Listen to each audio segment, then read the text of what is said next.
Hey, good day, fellow deal makers. Welcome to the Deal Scout. This show is all about deals and deal makers. And then the mission and purpose is for us as a community of deal makers is to learn how to do deals better with and through other people.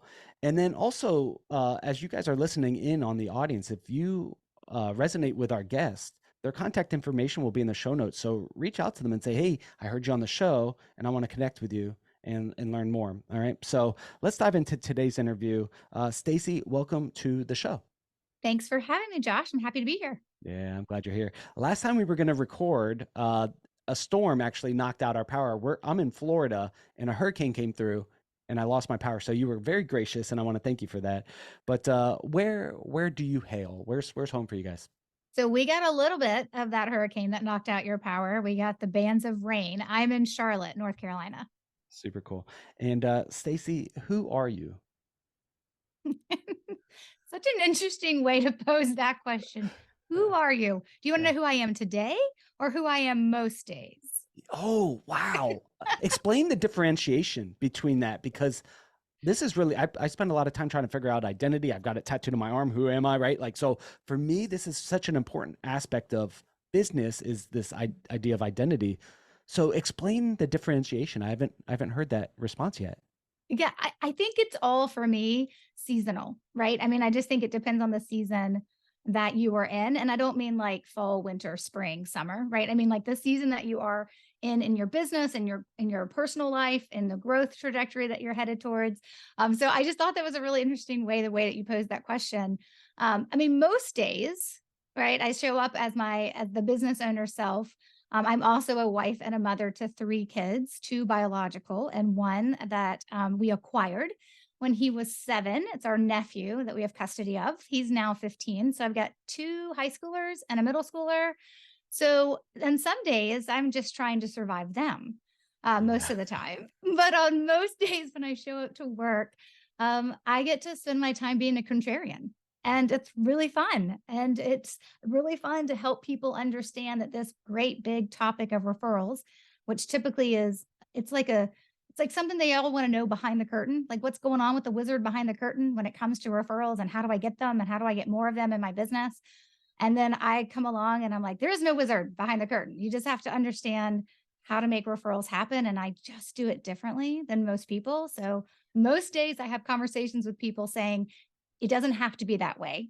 You don't have to believe that anymore. Yes, I recognize I'm saying things against everything you've ever known. So most days I show up as a contrarian, but I'm a business owner, I'm a wife, I'm a mother, all those things and more. All right. So let's start with the contrarian side. Let's have some fun and let's attack some things that are being done wrong. In the world of business, I'm a networker, LinkedIn open networker. I do a lot of referral business and I'm probably doing it massively wrong. So let's take a look at how are deal makers, in the world of real estate or insurance or advisory or fill in the blank for all these businesses where referrals are really important. How are we doing it wrong? What are some like maybe top 3 things that you see are done massively wrong today? Yeah, so let me start off by saying, Josh, if it's working for you, that doesn't mean you're doing it wrong. If you're not getting the results you want, then maybe you should probably consider doing it a little bit of a different way. I'm a big believer in people finding the right process and the right strategy and the right philosophy that works for them and their business that they can feel good about. The void that I fill in the marketplace is just being a contrarian on how decades old advice has been taught around referrals. So Mhm. most people are taught, hey, if you want referrals, like if you want your clients to send you another wealth management client, or if you want your clients as you're an insurance agent and you want them to refer you another commercial lines, right? Client potential, or you want, in the real estate world, you want to make sure that you're getting referred new clients. The number one way that's been around for probably longer than I've been on this earth has been that you've got to ask for them. If you want those referrals to happen, you need to ask for them. You can go through any sales training, you can look on Google because Google like never gets anything wrong. It'll certainly be happy to tell you 99% of the time if you want to get referrals, the way it's going to teach you and the way most have taught, and I would say the giants in the industry of referrals have taught that if you want to get referrals, you've got to ask for them. But what that does is completely eliminate all the people who are like, but that doesn't feel right, nor does it work. Because the advice is always, well, you just got to get okay with being uncomfortable, and you got to get over feeling desperate. Like you're asking for business, you feel desperate. You just got to get over that. And I kind of walked into the scene and I was like, that is crazy. We're telling the majority of people who want referrals in their business that you have to be okay with feeling desperate and be okay with feeling awkward and uncomfortable every single time you ask somebody to refer you. Why in the world isn't there a different way?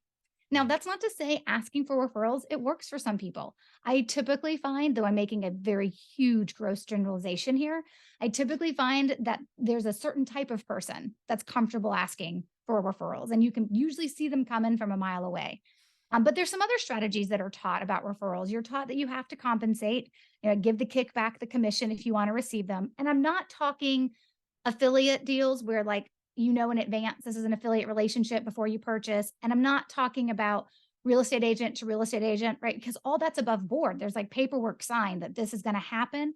I'm talking about the under the table kickback. So, hey, if you give me some clients, I'll cut you in on the commission, but we don't tell the client that they're being cut in on the commission. Some people, they have no problem doing business that way. But there's a whole bunch of the rest of us that are like, that doesn't feel right in our world. So we don't want to operate that way. So there's those who just don't want to ask. There's those who don't want to compensate. Another old school tactic is the whole be gimmicky, like be overly promotional and be gimmicky. And it swings, the pendulum on that swings from like really gimmicky, like sending out an extra pack of gum with a tag on it that says, I'll go the extra mile for your referrals, right? Like I see that heavily in my real estate agent world. But then it'll swing, the pendulum will swing to the other side, which is still gimmicky, which is putting in your email signature line, hey, the greatest compliment you can give me is a referral. That's actually, when you look at the science behind referrals, that's not working to trigger those referrals to come in. And then the other thing that you're usually taught is like you got to network all the time. You got to be seen all the time. You got to constantly be in front of people so people can remember you to be able to refer you. Well, that just doesn't work if you want to have a life outside of business. And you don't want to spend every night eating a rubber chicken dinner at another networking event or having coffee 7 million cups, right? Every single day. Like that's just not how most of us want to construct our lives and our businesses. So this old school tactics that have been taught, the asking, the compensating, the being promotion gimmicky, and the networking to be seen and known by a ton of people, that has permeated the industry around referrals for decades and decades and decades. And I would say probably generations. And the reality of it is it's all paying attention to the wrong thing with what actually is happening when referrals are happening. So when I started my business, I was like, I came off a business failure. So I had some time to regroup and think about all the things I did wrong to start my second business, to say, hey, I want to get some referrals. I didn't get any in my first business. Okay, let's change that in my second business. I'm like, let me figure out how to get them. And I get the same advice. You got to go ask. You got to go compensate. You got to go be promotional and gimmicky. And you got to spend every night, of the week out networking. And as much as the next person loving missing bath time with my 3 kids, like you can't do that every night. Like my husband was like, yeah, no. So he was like, I need some help. So the reality of that is I'm looking at this, trying to build a second business. I do not need another card or membership card in the business failure club. I got my first one. I don't need a repeat one. And I'm like, how am I going to grow this business? And I was like, I just need to get some referrals. And then I do like everybody else. I'm like, great, Google, everybody else, teach me how to do it. And everything I'm hit with, I'm like, nope, this doesn't work for me. So I set out to kind of just figure out how can I get referrals in my business, this being my second business, that would work for me, because I was just looking to stay out of the business failure club. Like sheer necessity needed this to work. And I happened to uncover a whole strategy and system that's based on the science behind what's happening when referrals are being given, and then build a strategy to leverage that. Yeah. So before we go into the science, before we go into some strategies and tactics that we can apply to our business like today, welcome to the Business Fail Club. I've been in it for far too long, far too many times. You've been on it only once, and that means you're much smarter as in applying a process to something. But I love it when I'm having a conversation with another founder and talking about some failures, but talking about like how to turn a pain point into a product like a pain point that you had in your own business, and then you went out and you tried to find a solution, and you didn't like the solutions that were out there. All the gurus, in the all in these referral networks and the groups that I'm not even going to name the names of, right? Like there's paid communities where you pay to be a part of a referral network, right? And Yes. you're like, I don't like that. And there's a lot of people that probably feel the same. So let's talk about this. The first business that you said you joined the Business Failure Club. What kind of business was it? And like looking back, if you knew what you knew now, what would you have done different to that? Yeah. So, okay, let's start with what the business was. It was an HR, human resource consulting firm. And I was specialized in generational diversity and employee engagement. That's what I had been certified in. And I started my business with a large, well known accounting firm, BDO. And I would later go on to pick up KPMG and a couple others, not some outside the accounting world, as clients of mine. And I really went in and helped companies figure out how to get the generations to get along. And those millennials, right? And I always feel like we call them those millennials when we're not in that generation. So I should say I'm a Gen Xer, but I guess I should say millennials, not those millennials, but millennials, Gen Xers, boomers, of course, Gen Z coming up. And that's what I did. And I started a company in the most perfect way possible. I was working as a partner in a research firm where I was their generational diversity kind of like expert. And I was out bringing in business to where we could do generational diversity consulting. And one of my first big clients that I landed for that research firm said, I wasn't that many months into it, basically said, maybe a year into working with the research firm, said, you could do this on your own and I would be your first client. And so not many people start a business with a six-figure contract. Like Yeah. it's just not how it starts. Not most of us, right? I mean, I guess some people do, but so for me, unfortunately, that lulled me into a really bad sense of complacency. It was like, oh, girl, running a business is easy. Like this is like here, I get paid and I'm working with them and over time, and I had that business. It didn't make it to the 5-year mark, but I did make it to the 4-year mark with that business. And I would have to eventually that client would only be a client for about 2 of those 4 years, and then the real hustle and the real like figuring it out and like, oh, I've got to bring in clients and oh, I've got to. And I did what I know, and what I know to do best back then was network. So I was like, okay, I'll just go network. And I had babies, like, younger kids, getting a little bit older, like the toddler elementary age at that point. And so from that perspective, like always networking wasn't going to work, but that's what I knew. I knew how to meet people, like manage relationships, to develop relationships, kind of be at the right time at the right place when those opportunities would present themselves, which, this Josh basically means I was at all the places all the time so that the right time could find me. And it's exhausting. It's But exhausting. that's how I grew that business. And so when that business failed and I had to go get a job, like we're a 2-income family. I had to go get a job. It was the hardest thing I think I probably ever had to do. And it wasn't, yeah, business failures are financially painful and emotionally and mentally painful, but the biggest blow is to your ego. It's just like, how do I explain this to all these people that I know are judging me? And most of the time they're not judging you. You just think they're judging you. Right. And so it was, I had to go get a job. I had to be able to explain why I was not doing my company anymore.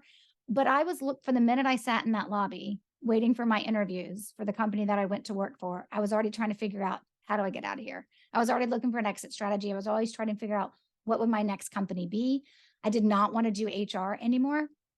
I love some humans, but I don't want to deal with humans like that anymore Yeah. in the HR world.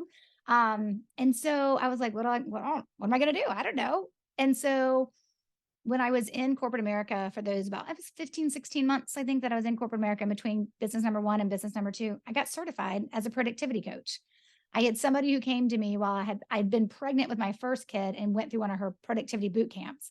This was years later. She came to me and she said, "You're really good at this." She was like, "You should coach this." And I was like, exit strategy, got it. And so I got certified as a productivity coach.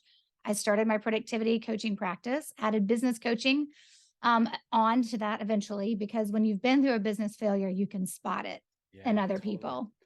And so it was a coaching practice, and I knew the lessons learned from that business failure. There were 3 big ones I pulled forward. one that I pulled forward into my second business was protecting your mindset.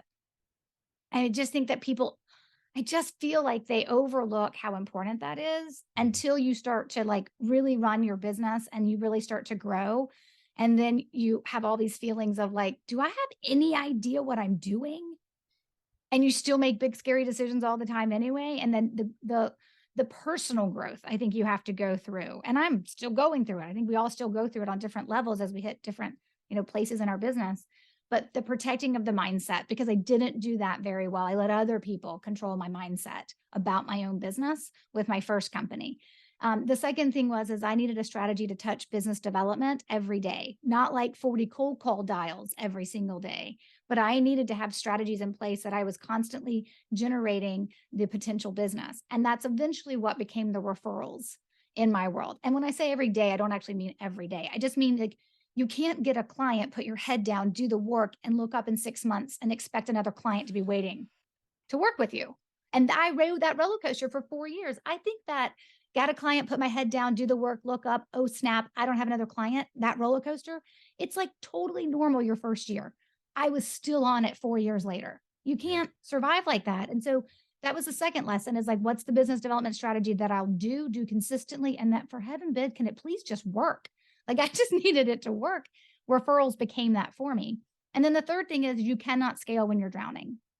And I was constantly trying to find the next bright, shiny object with my first business that would save it, that would scale it up, that would be the next thing, instead of actually like putting in the hard work to stabilize that first business. Mm. And because it wasn't stable and I was trying to scale, it's a recipe for disaster. And so after 4 years, it was done. I had to take down my shingle. That's when I landed in corporate America. And I took those lessons, the protecting your mindset, touching business development every day. And then, of course, you can't scale when you're drowning. I took those lessons forward in building this business. My goal was to be the best productivity and business coach I could be. But I knew I needed a way to bring in clients that worked for me so that my business could survive. And in my first year as a productivity and business coach, I got 112 referrals that I didn't ask for. And it kind of changed the trajectory of my entire business because at that point, my clients were like, hey, how are you getting all this business? I'm like, I'm getting referrals. And they're like, thanks for teaching us how to tame our inbox and how to manage our time. I'd rather learn your referral strategy. And then I was like, oh, yeah, I guess there is a strategy. I guess there's some things I'm doing consistently. And, being forced to teach it to someone else is the best way to make sure it's bulletproof. Right. And so I started teaching it to my clients. And that was almost 10 years ago. And the trajectory just changed of the entire business. I knew when my referral strategy worked not only for me, but started working for my clients, that's what I would ultimately scale. And now, when we have a number of ways that we work with clients, but we're in 14 different countries all around the world, helping business owners generate referrals naturally so that they don't have to do the things they don't want to do, but can still receive referrals by doing different work, just work that feels better. Holy moly. You and I might be twin brother and sister because the the the the situation that you went through, the experience that you went through is extremely valuable, right? Because you've got to take, life experiences and now you're serving it and you found your identity. You found who Stacey is and you're doing great work with people. And I'm so thankful for that. But when you shut down a business, and I've been a business consultant, I've been an investor and such like that. So like when I had to shut business down, and I've had to do this a few times, I'll get it eventually, is that going back to getting a W-2, and for me I go get a job or work on the back of a moving truck or go back to swinging hammers and digging ditches or whatever the case may be over the years of building these kind of things, is that's a hit to the ego. And when I'd love to hear your thoughts on this. When that was going through, for me, I would always try to find out how to, and this was early on. Now I'm just like super transparent and like, this is just what it is, man. I ran out of money, right? But before, I would try to find a way to position how this was, still protecting the ego by positioning. Did you experience that for yourself, like Oh, looking in the mirror? it was all about managing the message. Mm, Right? I mean, it was all about how am I going to present this so I don't, get emotional when I'm talking about it and like let everybody see the cracks and the kinks in the armor. Right? yeah. I mean, I think about it, like, okay, so we knock on some wood, right? If the Yeah. business I have now were to fail, it's not going to. It's not, that's not what I'm putting out in the universe. But like, Yeah. if the business I had now was to fail, I think that I would manage it and handle it entirely differently than how I managed that business failure that happened because, I was 15 years younger. And Yeah. I think that the ego is even more, I think depends on who you are, probably. I should probably say that as a disclaimer. But I think the younger you are, the more protective you are of that ego, of managing the message. So I had to manage the message. I had to, and part of managing the message means it's not always true. Like, oh, I had this great opportunity, come and find me. Nope. I was looking for an opportunity. I needed one, and someone told me about an opportunity and I took it. Right. Mhm. Like, it was more of that perspective of like, it was all in the managing of the message. I mean, can you imagine sitting in a job interview with the person who's going to hire you and they're trying to understand your work history and that you had this business, and why are you sitting there with them? Yeah. Managing the message. I Yeah. mean, I always say my master's in communication has served me well. I may Yeah. have not become the next Katie Couric as I intended to be with my broadcast journalism Yeah. degree from undergrad, but the communication piece of it has always served me well. So I was always managing that message. I was always presenting it in a way that it would not make me look like a complete and total schmuck. Like, if I'm being honest, like, that's what I don't want you to think I'm a complete and total schmuck. I remember when I had left corporate America, I had started my business. My coaching practice was having success. And I remember standing and giving a presentation on my referral strategy that I was just starting to develop and just starting to sell and just starting to work with people on. And I remember I stood in front of a group, and I think they were coaches. Like, it was like the International Coaching Federation, maybe my local Charlotte chapter. And I stood in front of them for the very first time and I told the story 100% truthfully. And I think when I got to the part of saying my business failed, I think I lost count in my own head, but I think I said, and it failed like 14 times in a row. Yeah. Cause I just was like, needed to get it out and thankful that's a room Wow. full of coaches and they Yeah. get it. And they're like, okay, she's having a moment here. Right. And then, Yeah. and then I went on and like taught the referral strategy of how I overcame that failure that I mentioned. But it was, I remember like where I was standing. I remember what I was looking out at. I remember just saying, and the business failed. Yep, Yeah. it failed. It's really hard, but it failed. And I just kept repeating it.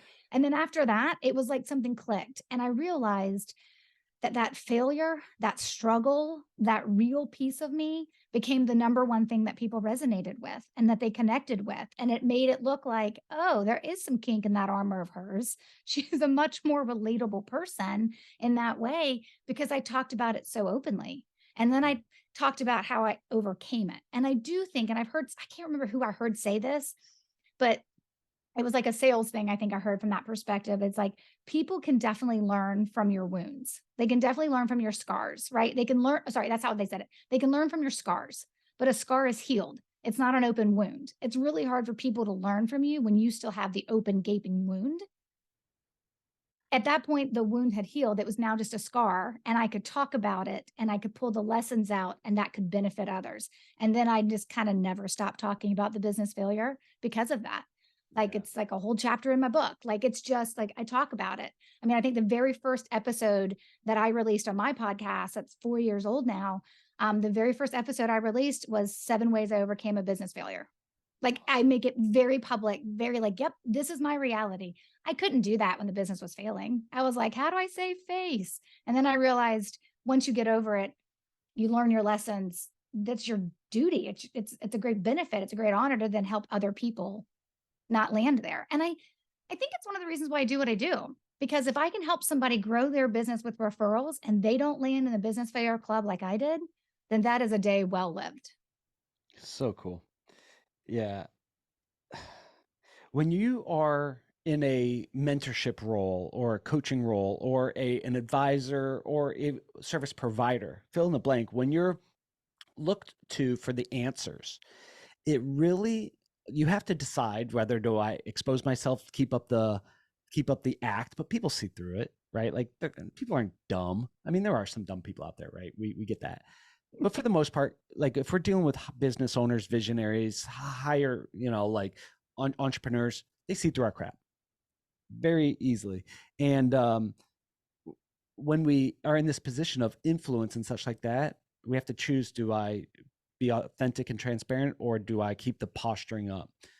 For me, when my ego, I try to tame it and control it, manage the message until I went bankrupt. And here it is, this my identity is supposed to be an investor, supposed to be this guy who can build businesses and such. And then I went bankrupt. It was a crush to my ego.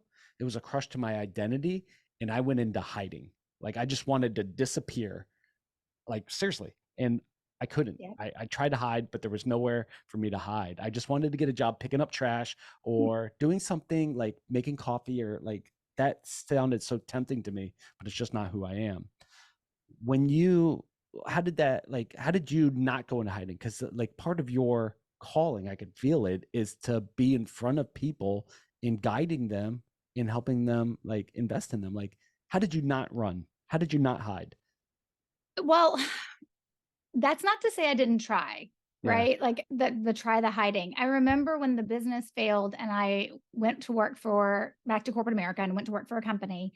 I remember having a conversation with my brother. And I remember saying, and he wanted to buy a business. My brother is he's like the smartest probably entrepreneur in our family. You may not get that when you first meet him, but he like has That's more awesome. businesses. I'm like, how many Yeah. businesses you have now? Like it's just, like, yeah, it's just funny. But I remember trying to talk him into buying a franchise for me to run. Like, yeah, you can buy that. And because he had reached out, I didn't give him the idea. He had the idea. There was one coming available in Charlotte. He was like, would you want to run it? And I was like, oh my gosh, it'll get me out of corporate America. I'll get to be in the business land, but this will be somebody else's money. This will be somebody else's things. And, Yep. my brother and I have a great relationship, and neither one of us are interested in like financially hurting the other one. So he knew I was going to do a great job. That wasn't the issue. But I remember conversations with my brother to buy a franchise. And I remember talking to my husband, and I'm like, this will get me out of corporate America. It'll be great. I can go back to being an entrepreneur. I know I'm supposed to be one. That's my badge. And I remember my husband going, you will be miserable running that company with your brother. And I was like, I don't care. Like, I just want out. I just want out of corporate America. Um, and so I couldn't hide though, because I had to get a job, and I had to get a job that was going to compensate, right? At a point to where, I mean, I could do any job. We all can do any job, Yeah. right? I mean, I can wait tables with the best of them. My family owns restaurants. At one point, my grandmother had 5 restaurants. So growing up, that's what I did. I mean, my nickname at like 10 years old, because, in family businesses, you can work really young, like Yeah. not legally appropriate ages. Like my first nickname in the restaurant world was Moti, which stands for, when you say it properly, more tea, as in, Yeah. may I have some more tea? And I was 10 years old, 11 years old, 12 years old, walking around with a tea pitcher saying, who needs more tea? Right.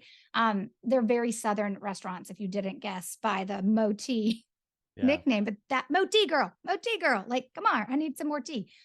So I could do that. I could have done that. And there were a lot of things I probably could have done, but I was still trying to save face with the ego of I remember this. I was so concerned about what my title would be when I went to corporate America after my business failure, Yeah.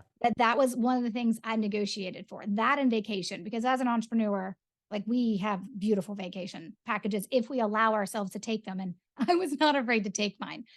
And I remember negotiating for the title because it had to be impressive, right? In air quotes, it had to be impressive. And then I needed more vacation than he typically gave his executives. And I remember him saying to me, are you going to actually take all that vacation if I give it to you? And I remember, like, that probably was a red flag, that I wasn't going to last long. But I mean, I wanted to hide, but I had to have a job. And Yeah. most of the jobs I find myself in, I am representing a company, or I'm the face of it. I mean, a lot of positions that I had prior to owning a business and that corporate America job, I'm in the community. So having a story to tell about what happened, I Yeah. couldn't hide from that. It was just, I don't know how to get those jobs where I crunch numbers and I sit in a cubicle because I'm terrible at math. So, yeah, I had to the messaging was going to be, hiding. Yes. Could I? No. I had to figure out the message because I had to say it all the time. When you're working with other entrepreneurs, so let me just set the stage here. I have 3 kids, Lily, Zeke, and Hattie, 9, 5, 2. My kids, Lily is super entrepreneurial and one day I'm probably going to work for her. Okay. As an entrepreneur, it is, it's hard to go get a job and work for someone. It Right. really, really, really is. It's a swallow to the ego, and you have to learn a lot of self-restraint and self-control. But this idea of like you were in this role that you were dreading, right? You were in corporate America and you're like, how do I get out of here? How do you know the difference? And this could be for my daughter in the future. How do you know if you're running to something or running from something? And what's the differences? And because your husband's like, you're going to be freaking miserable. And you're like, I don't care. It's less painful than that. That looks a little less, right? How do you know if you're running to or from something? I think you have to ask yourself the question, and then you have to be really honest, because we don't give ourselves credit enough to really know that we know the answer. Like, when you truly think about that question, are you running to something or from something? I remember when my husband owned a restaurant. I mean, I'm surrounded by these restaurant people, like, Lord, so many of them. My husband owned a restaurant for 15 years, and then he like sold his 50% to his business partner, and he was like, I need a break. I'm like, take a break. 18 months later, I'm like, get off the couch. Your break Go, is go. over. Like, let's go, dude. You're going to play more golf. You didn't even do that. Like, let's do something. And I remember as he was starting to like, he's like, I think I'm going to not do another business. I think I'm going to need just to get a job. And I was like, great. And he would do great in corporate America because he's like the nicest man on the planet. Really annoying for me. It's not who I am. And so we would have conversations. And I was like, and even before he sold the restaurant, he like invested in a food truck. And I literally said, are you running to something? Or are you running from the restaurant? And he had to admit, I'm running from the restaurant. And I'm like, but you're running to another hospitality business. Yeah. And that one would evolve or whatever. And it would move into a food and beverage management company that he'd be more of an investor in than anything else. But like, I think sometimes it's your willingness to be honest with yourself. And so for me personally, and this is kind of like my running joke in one of my masterminds that I'm in, I'm like, I am truly self-aware. Like, I am unbelievably self-aware. I don't always care about what I know about myself and sometimes improving upon it because that's where the hard work lies. But I don't lack the self awareness. It's just, am I going to do anything about it? So for me, if someone said that question to me, I know I would know the answer just deep in my gut. But for some folks, I think it probably is a matter of considering what does it mean to run to versus run from. Mm. And if you're running and you know you're running from, I would assume for most folks, if it's not a great situation and you're trying to escape versus this amazing opportunity that you want to move towards, and it may be hard to leave what you have now. I think that that's just how you have to unpack and ask yourself or have someone else ask you those questions to help you unpack that. But for me, that self-awareness factor it didn't always, like the self-awareness factor did not always run deep. It's definitely something that I have been working on. I mean, I'm the only person that I know of that was the captain of the JV cheerleading squad in high school that got removed as captain for being too bossy. Mm. Do you think that happens often? Nope, it doesn't. That does not happen often. Like, and I remember in that moment being told, wow, we really thought you're going to lose your mind and you handled it very maturely. Right. And I remember thinking, yeah, I was kind of surprised at myself too. Like, there's definitely been those moments in life where I'm very aware. Yeah. And so, but I think for most people, if you can't come to that honest decision yourself, you need to have somebody else ask the questions and probe and give them permission to probe. Yeah. Oh yeah. That is so good. I have coaches, right? I have coaches, I have therapists, I have counselors, but I have people that probe into the depths of Josh and it hurts, but it's when you remove the shrapnel, when you remove the bones and the broken things and such like that, you find senses of freedom. And in your brokenness and your scars, you could help other people. I love that quote. Rumi Oh yeah. has an And I say that to say there's nothing about me that's like ended this journey, right? Like this journey still continues. And I yeah. now have kids, preteens and teenagers. So I'm learning a whole other set of lessons about the type of person that I am and how I show up for people. And I think that that's like the journey never continues for self-improvement and self-awareness. I want to make sure I say that. Yeah. So people are like, well, she thinks she's perfect now. Nope. She knows she is not. She is Yeah. still on the journey. So Mo tea, what is the perfect tea formula? Like, how do you like your tea? Okay. Okay. First of all, these restaurants are in South Carolina. Yeah. So once you've put in way too much sugar, you're probably good. That's the formula. It's like water, the tea bags, and pitchers of sugar in the Yeah. big silver container. I mean, yeah. I mean, it's so much sugar, so much sugar. It's Where it's probably why I almost have a a sugar slushy. addiction. Yeah. It's almost a slushy. Yeah. Like I'll travel, like, well, just vacations or speaking engagements. Yeah. And I don't really drink sweet tea. It's not my vice. I have different vices now, but sometimes I'm like, oh wow, I would really love a glass of sweet tea. And they'll be like, here's the tea, and there's like no sugar in it or a little bit of sugar in it. I'm like, oh, this is not right. Like you just need to add more pitchers and pitchers of Yeah. sugar. Yeah, exactly. All right. So before we get into the science of referrals, so we've stated the problem, and I've got tons of people in my community that I'm connected with that I know that they're like nodding their head. They're like, okay, give us the freaking formula. Like, give us some gold, right? Of like how to do it. We set the stage and we want to know how to do it. But before that, you have a podcast show. I want you to tell us about your podcast show and how can people find it, listen in on it because I love your energy. You're awesome. Thank you so much. So, right, we are changing the name of the podcast. We haven't announced it or released it yet. It'll happen the first of 2023. So, not knowing exactly when this episode will go live.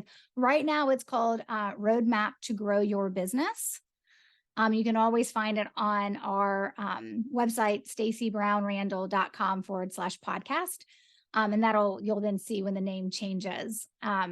But just know it's going to probably keep the roadmap word in there, even with the new change.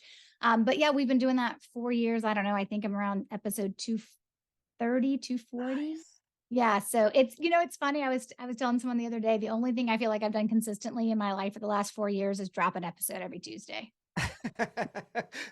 When you first started it, so, which is funny because now podcasts have become what YouTube was when it was getting started. So we're at that stage of like adoption where people are like, okay, it's normal for podcasting.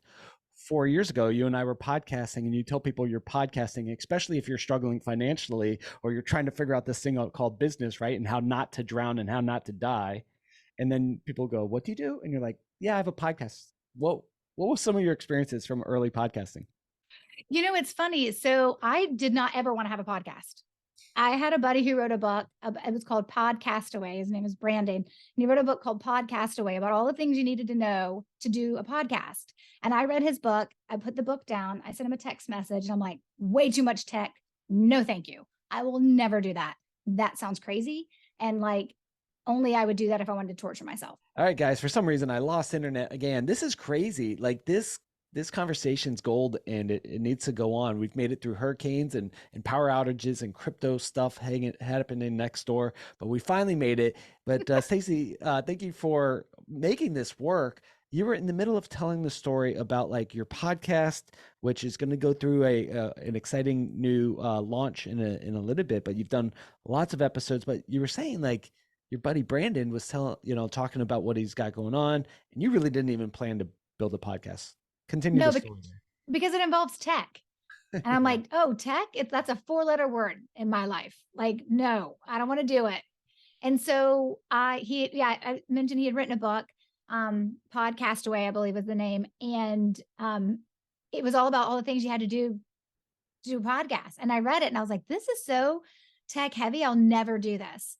And then I guess it was like a year later, I was, consistent content creator, like doing the things you're supposed to do about putting out the weekly article, blog post, whatever people call them.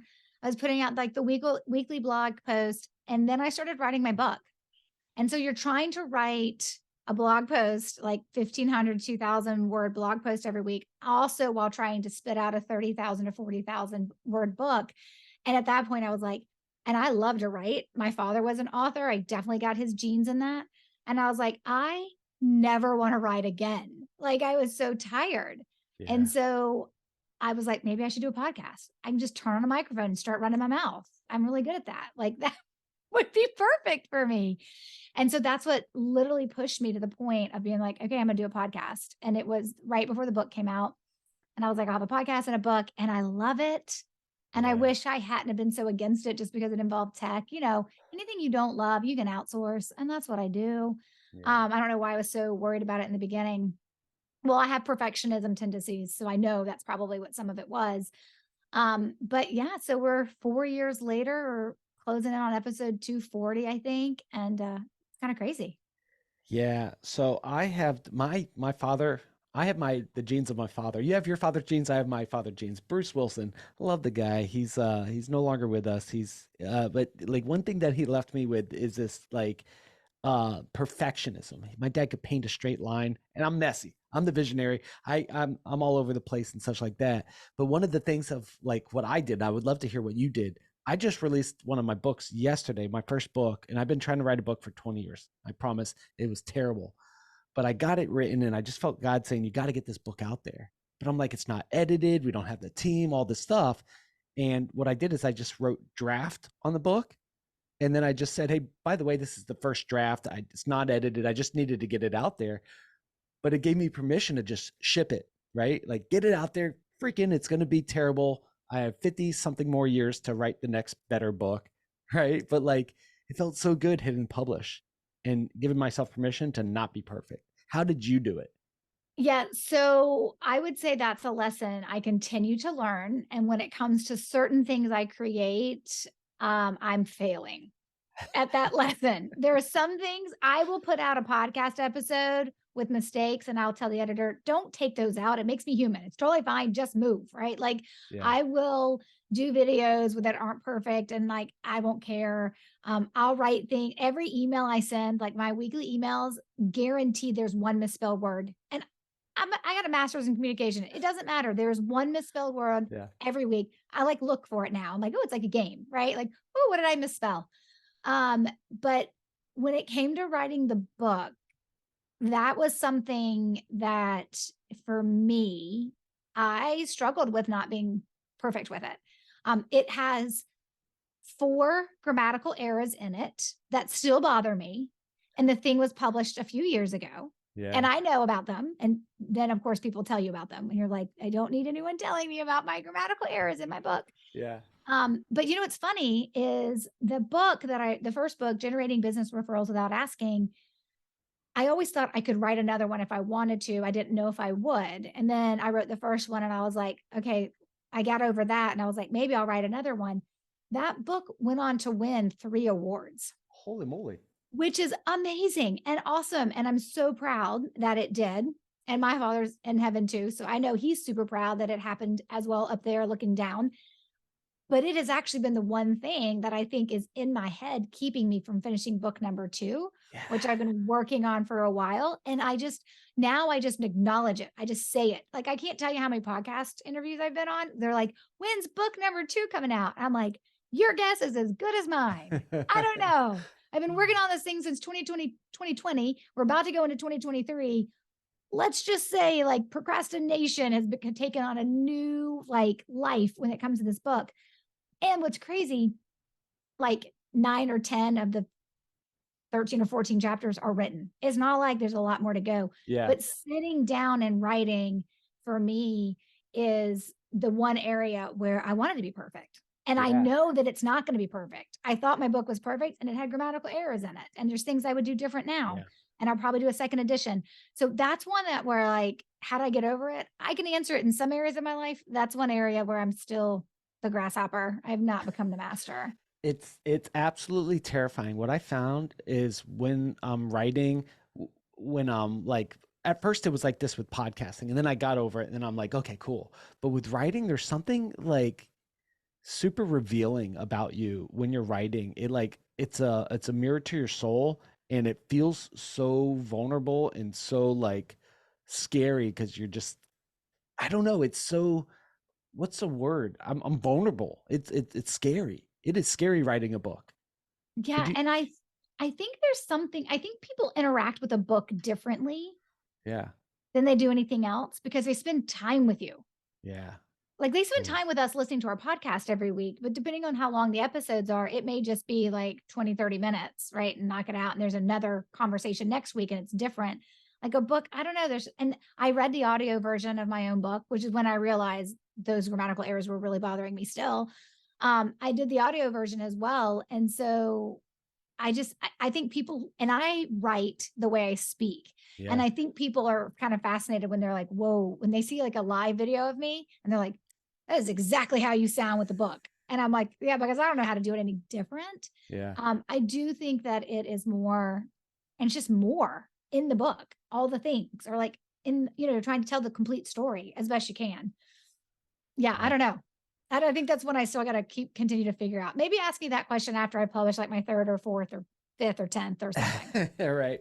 Well, could you give us an idea of what the book will be? Because you're coming out with a new brand for the podcast, and you've got a book maybe coming out one day, right? Like, Yeah, maybe. what will it be about?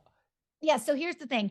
The podcast isn't changing. The format isn't changing. The topic isn't changing. I'm just doing better with the branding of Cool. what the podcast is about. So let me give you just a teeny tiny sneak preview. My podcast is like the 80 to 85% of what we talk about every single week is referrals. But yet that word is not in the title of my podcast. Right. So we're not really changing much about the podcast. We're trying to make it easier for people to find it and Cool. for them to be like, oh, that's who I want to go and listen to if I want to understand referrals differently than anybody else. The second book that it will come out. I mean, I can't have gotten this far and not. I think I'll say it enough till I'll embarrass myself enough that I'll have to force myself to finish it. But because I'm not really I'm not one of those people who can hold themselves accountable. I need like others to make me feel bad about it and Yeah, like, me okay, too. fine. Yeah. Yeah. Um, but it was the second book. So I teach 3 foundational when I'm working with a business and they're like, we want to get more referrals, right? There are 18 strategies that I teach. Not every business needs all 18 strategies, and most businesses won't need near that number. But if you want to build a truly referable business, there are components of those, and there are foundational strategies, there are situational strategies, and there are next level strategies. And within those, right, you've got to know how to do different things in the moment. Like if you're getting referrals, but the quality's crap, you need to know how to have a conversation with your referral source that keeps sending you crap. But like, how do you have that conversation so they don't stop sending you referrals? They just send you better referrals. How do you do that in a way that won't make them defensive? Because once they get defensive, they're out and they're not referring you anymore. So like we teach, like those are situational things, right? If you don't have bad quality, you never need to know that one strategy, but we teach 18 of them. There are 3 foundational ones, and those have so far what the books have been about or are going to be about. So the first book, the one that's out now, Generating Business Referrals Without Asking, it's the strategy of how do you create a plan, a referral plan in your business to get more referrals from the people who are already referring you. So it's like, how do you identify who your referral sources are? How do you figure out how to take better care of them, to nurture a better relationship with them? And I don't mean taking them to, grab a beer at the brewery once a month. That's not what I'm talking about. And what language do you use to nurture them to start giving you more referrals? And this is all based on the science that I've uncovered about how referrals actually work, which is why I'm a contrarian to everybody else out there. So the first book is about, hey, you've got existing referral sources. Let's get more referrals from them. The second book is actually on the referable client experience. And that's the experience that you give to your clients. That is not only the work you deliver, but the relationship you build, and looking for the moments to kind of gather referrals throughout that process if you can get referrals from your clients. The third foundational strategy, which let's be honest, it remains to be seen if it will be turned into a book, because I haven't even done the second book, is potential referral sources. You got Yeah. that amazing client or that amazing center of influence in your network that you really wish was referring to you. There's a process we teach of how to cultivate that person into a brand new referral source. So most people who come to work with me, whereas they may want to know some of my other strategies, I'm always like, we're going to start with where I know you're going to get the most ROI. And that's going to be with 1 or 2 or 3 of our foundational strategies first. And a lot of times, like, so the thing that we talk about in my group coaching program, building a referable business, is my goal is always to double, triple, or quadruple your referrals in 1 year based on what you're averaging now. I have to have you start with the foundational strategies because that's where the biggest bang for the buck comes from. Mm-hmm. Everything else makes your referrals better, and it like brings you along in the process of having a better referable business. But I need you to implement 1 or 2, sometimes 3 of those foundational strategies to get the referral growth I'm looking for in your business. Yeah.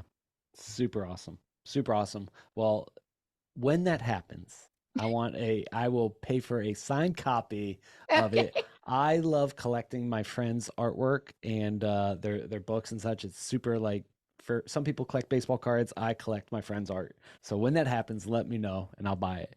I Um, will do it. Don't worry. absolutely. So you talk about before I lost internet, blame it on the crypto.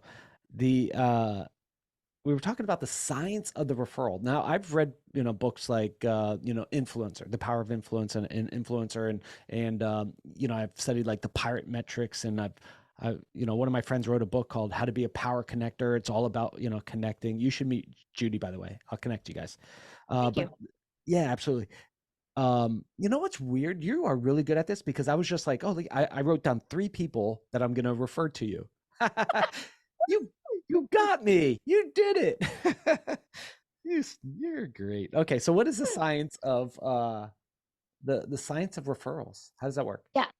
So here's like I always tell folks when they ask me this question, I'm gonna try real hard not to put on my adjunct professor hat. I Yeah. used to, I did that for a while. Not really as much fun as I thought it would be. But so I'll try not to go all professor on you with this. But big picture, there's three big things I need you to understand about the science behind referrals. So the first one is referrals aren't about you. And everybody thinks referrals are about them. Everybody believes that when you're referred a new client, it's about you getting a new client, and it's not. Not when the real referrals are happening, not when the ones that are going to naturally happen and they're the best to close because they need you and they know it, right? And they're less price sensitive and they value you and they really are quicker to close, is when they've identified they have a problem and somebody's helping them find the right solution provider. And if that's you getting a referral. Most people think when I get a referral, that's my referral source trying to help me grow my business. They're not. That's your referral source trying to help somebody who has a problem by referring them to you because you're the right person to help them. Referrals are about the referral source being the hero. And what happens from a scientific perspective in the brain is the happiness trifecta. We've got dopamine and its two cousins that are fired off as the feel good chemicals that happen when we do something that makes us feel good, and typically helping people, unless we're dead inside, typically helping people makes us feel good. And so, what people try to do with the old school strategies like asking for referrals is that they try to make the referral about themselves and they ignore the fact that the happiness trifecta is happening inside the brain. The chemicals are releasing when the referral source is helping the prospect. And that's what makes the whole thing work. That's why they are connecting them to you and they're more willing to hire you and they're setting you up like Josh will save your life. Like this is who you need to hire, Josh, right? Josh, Josh. Yeah. Yeah. And so people ignore that and they completely forget that this is something happening that the referral source is doing for a prospect, not doing for you. And they go at it and they're like, do it for me. And how the tactics are is they're taught to ask or always be seen by networking all the time or be gimmicky and promotional, like putting in your email signature. The greatest compliment you can give me is a referral. None of that's triggering the referral because it's about you. So that's the first thing that people are like, okay, I've never thought about it in that way. But what that means is that what you control in that situation of referrals is only your relationship with your referral source. You don't know who the prospects are. The referral source will be coming across the prospect because two things have to happen for referrals to happen: desire and opportunity. And so if the opportunity is there, right, that's great. You don't control that. People teach tactics like you can control opportunity. You can't. You can try, but you're manufacturing or artificially creating which doesn't actually exist. And what's a short term strategy? That's why people ask a couple of times and then they abandon it because it's like, this isn't working. So it's opportunity, but it's also desire. What you control is the desire for your referral source to pick you to refer to and not all your other competitors. And that's when we factor in the next piece of science, which is the psychology of trust. The trust and relationship you have with your referral source as one of your social networks is super important and has to be maintained. And this is the thing people forget. Like, I have people identify their referral sources and they'll be like, oh my gosh, Stacey, there's like a handful of people on this list I haven't talked to in 9 months or 18 months. I'm like, how's that feel? How does that feel ignoring the people who have been sending you business Yeah. because we get so busy? And they're like, I mean, I know I sent them a text, thank you, when they referred me. I'm like, of which they forgot you sent them. 30 seconds after you sent it because it's the delivery channel. So the psychology of trust and maintaining that relationship part of your social networks, that's the next piece. And then the third piece is actually behavioral economics. And it's what we do to maintain those relationships in a memorable and meaningful way, but in the way that is used for good and not evil. Lots of people will teach you the evil way to take advantage of reciprocity. And reciprocity is definitely one of the behavioral economic pieces, right? But most people will teach you that when someone's feeling good about you, go in for the kill and then ask them to refer you. But that's actually, I believe, the evil way of using reciprocity. There are other ways where you can be more of a grateful and thankful mentality with your referral sources. And we create a strategy around that. And that is what our strategy looks like. That secret sauce of the what you're doing, how often you're doing it, and what you're saying is the piece of how we are able to double, triple, or quadruple referrals in a year, as long as we have the right pieces in place and there's consistency. Wow. Let me give you a scenario. So, okay. So we have the science behind referrals, and the mistake that we, as business owners, as investors, what fill in the blank is we think that the referral is about us. And the referral, the hero is the one doing the referral because what they're trying to do is help someone else fix their problem. And you happen to be the solution Yes. to that. That is a paradigm shift in this because now you're partnering with the referrer to serve the referee. So we call it as, so that's hard to go the referee, referrer, right? So Yeah. we don't even use that language because it gets confusing. We say referral source, Yep.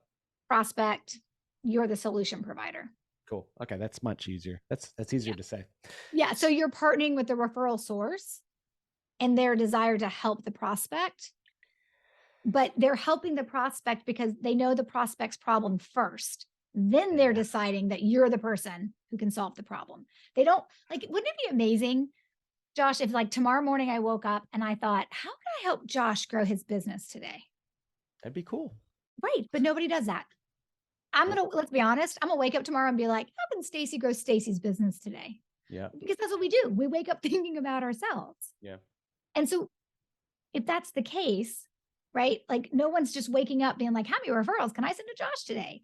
Like there's got to be a connection. And you just hit the nail on the head without realizing it. We've connected just in this interview, right? I extended some grace because you had a hurricane and you had to reschedule, right? We had an internet issue. We had to stop and then we had to come back later in the day. Like I've extended grace, but we've connected, right? Human to human connected. And obviously you find this valuable. Like all those components are important. Like kind person, like her, she's got good stuff to share. And that's what helped you think about people that you could connect me with. Mm-hmm. And the truth is, that has to happen and occur naturally. Because when you connect me with those three people, it'll mean something. It'll matter. Yeah.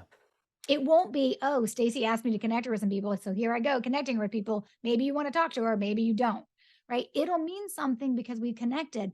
What I couldn't do is artificially create that and happening. And there's a very good chance I could have gotten off this interview and it didn't happen. And sometimes that does happen, right? But this is the start of a relationship. This isn't like the get what I need and out I go, right? Like that's not how this works. But if we look at trust, right, is the true like currency of business, right? Well, relationships are the economic driver behind it. Yeah. And that's really important for people to recognize. And like sometimes what I teach people is, hey, this is going to work a little slower than you probably want it to. It's not a Facebook ad you turn on and then you're automatically getting leads, whether they're good or bad. These are humans on the other side of the equation. Your referral source is a human, Yeah. and that we have to protect. We do have to protect that. I've been in this scenario before where like I'll just open up my phone or something like that and a buddy does a group text and adds me in and like, hey Josh, this is the guy, like, hey guy, pitch your deal to Josh. Try to get investment money or whatever the case may be. And what it does in that moment, like that's the improper way of doing a referral, right? Because what he's trying to, like, it was just, what is the proper way of doing referral? Because it felt like, to me, it felt like back in the day with Amway, like my parents were in Amway back in the day. And they would say, hey, let's have some dinner together. Or, for friend, this is how my family got stuck in it, right? But it's just like, hey, let's have family dinner. And everybody's like, cool. And they're like, hey, I'm just going to bring a friend. Cool. And then before you know it, they're drawing circles and they're like, oh, I just got caught, right? Like, oh my gosh, like now I got to sit through this thing and I don't want to feel rude and walk out. But that's how referrals happen sometimes is they're like, hey, do you want to go have a drink? Cool. Oh, I happen to bring a buddy along. Could you give him some investment money? And you're like, what? Where did that come from? That's the Right. wrong way to do it, right? Have you Yeah. experienced that? So, I think it comes in all shapes and sizes. And I always think it always comes down to the motivation of the person, like at the Yeah. end of the day, right? I mean, I don't actually think there's anything wrong with somebody connecting you to a prospect who truly you want to be connected to and wants to be connected to you. And that's the key term. And doing that over text or over email. I'd rather the connection happen. The worst thing is when someone says, hey, Josh, I was talking about you the other day, and I told my buddy they needed to have a conversation with you. Like, it's going to be huge. It's going to be a great, great potential client for you. I gave him your contact information. Don't worry, Josh. They'll reach out. And you're like, who am I looking for? When are they Yeah. coming? Do they ever come? And sometimes they don't come. And not Yeah. because they don't want to, maybe, but probably because they got busy and they lost your information. I mean, who's carrying cards anymore? And who's carrying other people's cards? Nobody's doing that. Mm. Right. And so the reality of it is in that moment, I would rather the language. It's one of the scripts that we teach in our program called the flip scripts. I'd rather the language to be like, that's word of mouth buzz. And here's what I need to say in the moment to flip that into a referral. Because for it to be a referral, I want you to be personally connected to them. But I want the need to be identified also in the prospect. And everybody knows who the prospect is, including the prospect. Yeah. Right. There's like full disclosure. And at the same time, it's like connecting. So it's fine. It's over a text thread, but not if it catches someone off guard and not if someone is being made the prospect and they don't want to be the prospect. Yeah. That is not a referral. That is coercion. Yeah. Yeah. It's entrapment. Um, to kind of mimic a comedian, he'll say it much better, but he says it about something else. But like when someone hands you a business card, I almost feel like they're saying, "Here, will you throw this away for me?" Right? Like it's like, I who keeps business cards? I throw them away. I have one in my wallet waiting to be thrown away after I text the guy one time and connect with him on LinkedIn. I will throw his business card away, and he spent money on it. Yeah, Sorry, I Thomas. just, I think with the like everyone using like QR codes and things like that, there's just such a better way to exchange like contact information in the moment when you want to do it. It just reminds me of a story. I'm going to tell a story and then half your audience is going to be like, and she lost me. And the other half will be like, that's hilarious. Yeah. But I remember, I'm not going to date myself, but I remember when I was in my 20s before I was married and I would go out, like, go out to happy hour after work and we'd be out and about, like partying or whatever. And then I remember that is sometimes how guys attempted to pick you up. Like they would give you their business card. Oh, jeez. And I remember standing in a bar one time and a guy that I did not ask to pick me up. I did not ask for his business card. Was not interested in following up with him. And besides, I'm from the South, so I would never call a guy first anyway. That's just like what my mama taught me. I don't know if they still do that anymore. Yep. I'll figure it out when my 12-year-old starts dating. But like, I remember he gave me his card and I was like, okay. And he walked away and I kind of put my hand behind my back and I dropped it because I was like, I don't want this card. And then I got called out by like 3 guys behind me. They're like, seriously? Well, that Back was in the just day. like, yeah, that's the weakest pickup ever, and it's like a cold call from an unknown spam number. It's like, all right, you throw this away from me. It's funny, but Yes. that still happens to me. I'll be I don't like networking events, even though like we do run some events, which is we're trying to do it differently. But I'll be just sitting there and just someone come guy, hey, I want to talk to you, and they hand me their card and they walk off. I'm like, talk to you next week when I see you again. Like talk. I'm a human. Right? So, oh my gosh, you're awesome. This is so cool. Let's go to give us a few because we're running out of time. Give us a few tactical things that I know you're not going to give away the whole secret sauce. And at the end, I want to give people a way to contact you. But give me like 1 or 2, 3 things that I could do today that can change the way I get business. Okay, so I'm going to give you a super, super easy one. And you may or may already not do it, but I'm going to give you a super easy one to do and exactly what the language is to do it when you're doing that one. And then I'm going to give you one that's actually homework. And so Okay. you may or may not decide to do it. Same with your listeners. I'm giving everybody the same homework. So the first one is a super simple one. And some people are going to roll their eyes and be like, seriously, but it really actually matters. Every time somebody refers a potential client or potential deal or something to you, and this is like a referral that you want, right? So like when somebody refers someone to me and they're like, hey, you should work with Stacey, like that's valuable. That's their reputation on the line. That's valuable. And so you should really be sending them a thank you card. And that thank you card should really be handwritten. And I know in our go, go, go 24/7, everything's digital lives, we can overlook taking the time to write a handwritten thank you note, but never underestimate what a handwritten thank you note says to the person who's receiving it. And to the person who's receiving it, what it says to them is they are worth your time. And in today's economy, being worth someone's time is super valuable. And let's be honest, if you use the language I'm about to give you to put in that thank you card, it should take you 32 seconds at most. Now, you may have to find their address. I get it. If you don't have their address, you may have to ask for it. Don't worry. That only makes the anticipation grow of, oh, I'm getting something in the mail from Josh, right? What your thank you card needs to say, this is when they have referred a potential client or deal to you. When they've referred you, right? You need to say, thank you for referring, and then insert the first and last name of the person. So I'll say, thank you for referring Josh Wilson to me. It's an honor or it's a privilege to help the people you know. That's line number 2. So line number 1 is, thank you for referring Josh Wilson. Okay, put the person's name in. Don't put Josh Wilson's name in there, right? Thank you for referring Josh to me. It's a privilege to help the people you know. If I can do anything for you, please let me know. It's 3 lines. It's the simplest handwritten thank you note you'll ever write, but it needs to be written, because what happens when the receiver receives it, right? We're reminding them of the action they took, referring this person to you, and we're thanking them for it, building up the gratitude factor, right? So we're able to use the right language with the right impact on their emotions.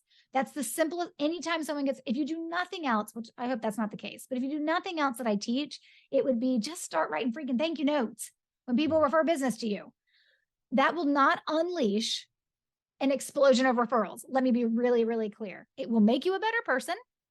And it probably will help future referrals, but it's not going to like all of a sudden overnight, you're going to have some consistency craziness to deal with referrals.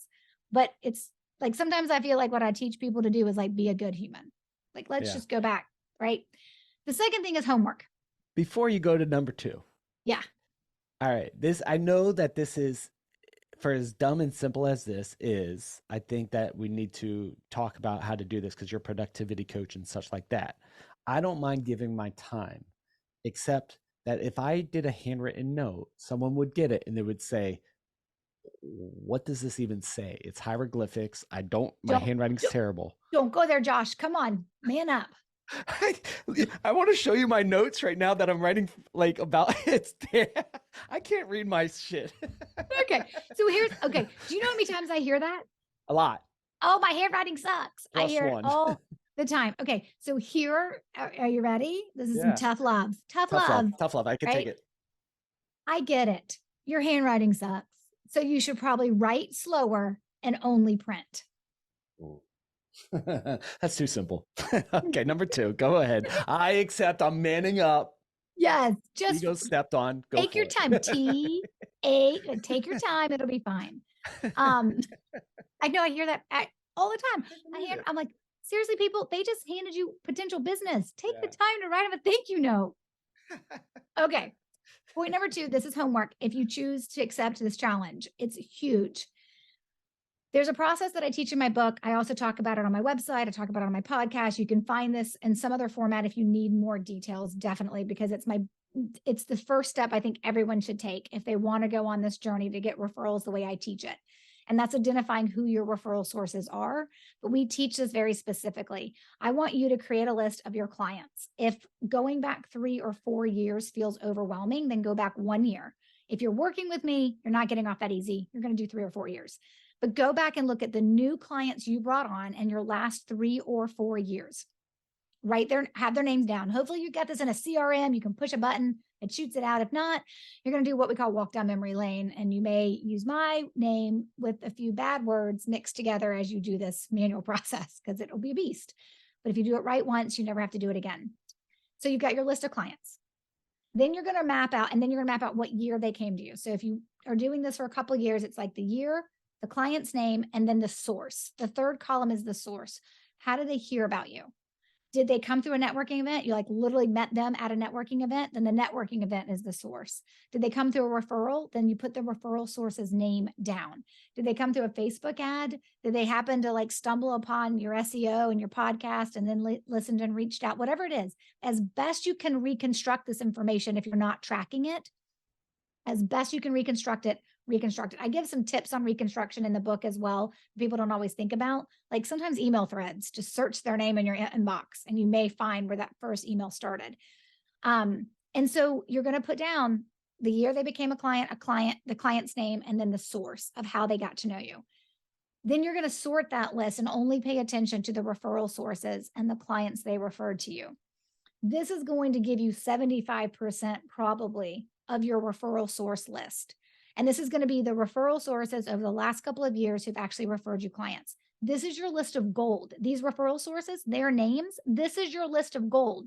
If you're going to build a plan the way I teach it, then this is who you're building a plan for. And I can't help you build a plan and customize it for you and what's authentic to you until we know who we're talking about, right? Like, who are these people? And so knowing who these people are is the first step. Now, to get the other 25% of your list, you need to repeat this process with your prospects who didn't become clients. And most people only have enough data to go back 1 year with that. But then you would do the same thing. The year they became a prospect, the prospect's name, because they said no or not now, right? And then how they heard about you. And then you'll add the referral sources from the prospect list to the referral sources from the client list. That creates your master list of referral sources of the humans that have referred business to you. Then you look at that list, and I teach people, we go at it from the perspective of like, from that perspective, what's their category? Like, what's their type? So are they a client? Are they a center of influence? Are they a stranger? That happens in some industries. Are they family and friends? So what's their type? And then what's their status? Are they active or inactive? And active means they've referred you in the last 2 years. Inactive means it's been longer than 2 years since they referred you. And then we separate our inactives because they need a re-engagement strategy, whereas our actives need to be better taken care of with a referral plan strategy. And so you can't do any of that. These strategies mean nothing if you don't know who your referral sources are and how many you have.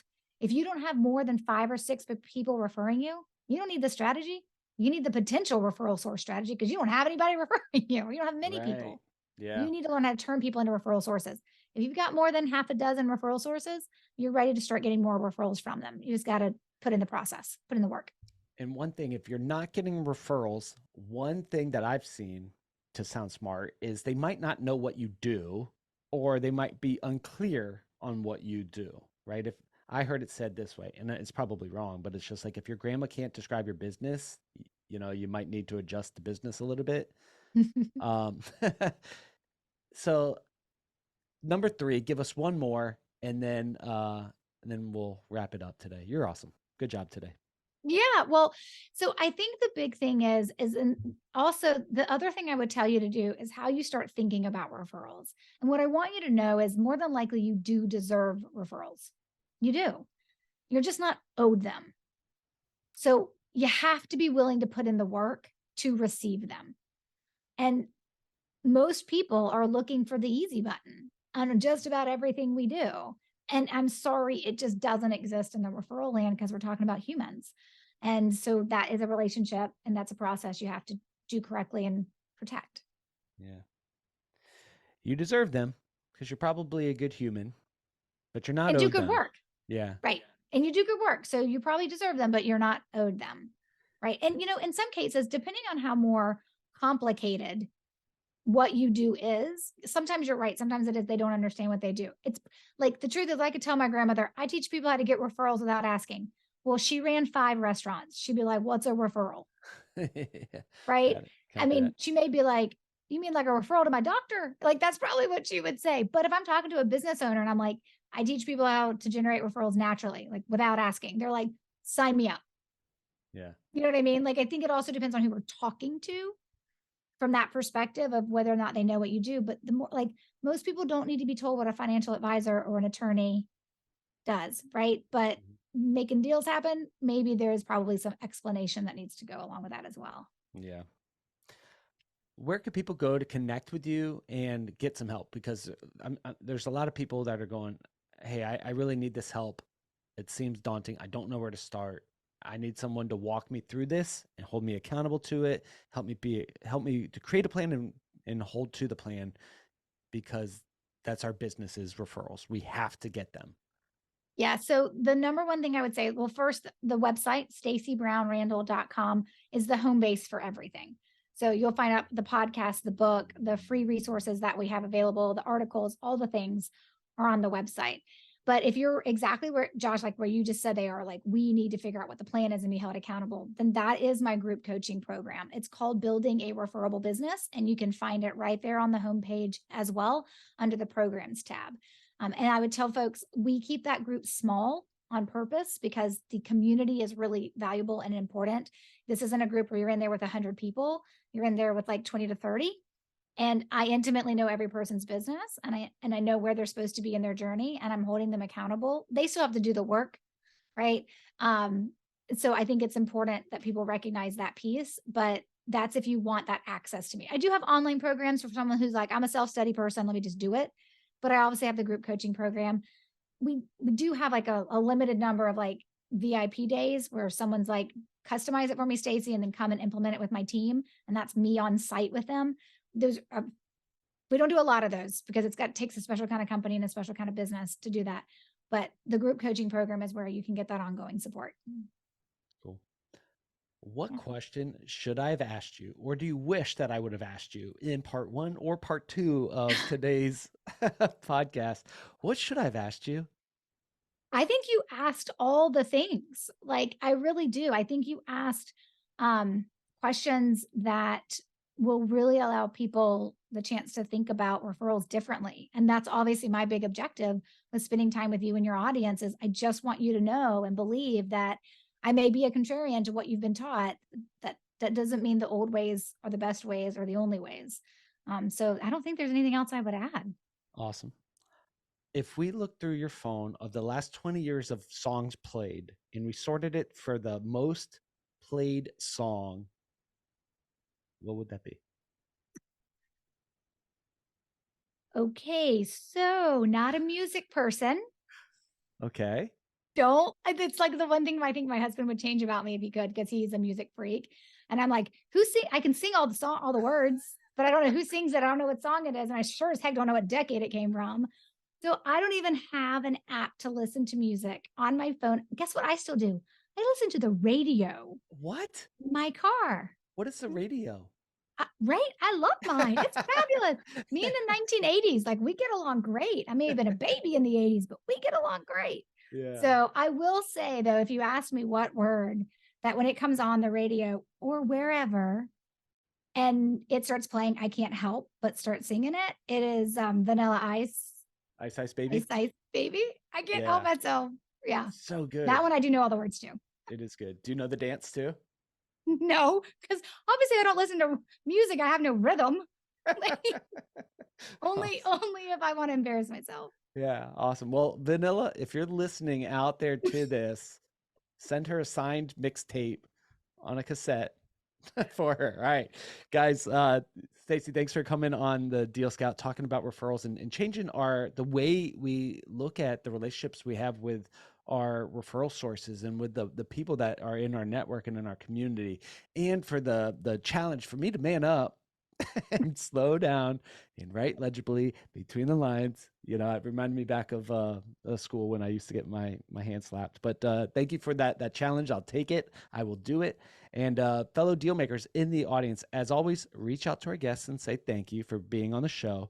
All their contact information will be in the show notes below, so you can connect with them. Say, hey, heard you on the show, and I need help.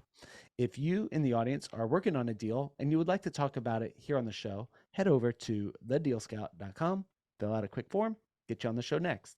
Till then, we'll talk to you all on the next episode. Bye, everybody.